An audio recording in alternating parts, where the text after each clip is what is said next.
Ingatlah esok ni kalau mak ayah kita lazak tu keadaan tu, jangan buat alih, ambil Yasin macam.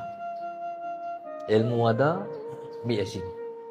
Sebab bila mana mak ayah kita nak tak ada ni, mereka sangat perlu pertolongan kita. Dan kalau mereka mati tengah Yasin dibaca, mereka mati husnul khatimah. Sebab orang yang nak mati ni mereka masalah Sayyidina Muhammad seumpama orang yang nak tenggelam. Bila nak tenggelam dia nak capai apa semua.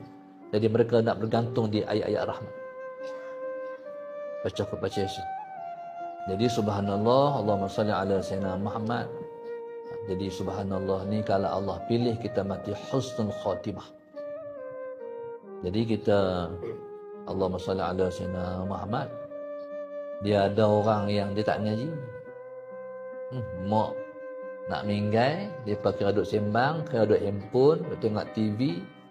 Orang tu bergelut sendiri ya. Seorang-seorang nak tempuh sakratul maut. Allahu akbar.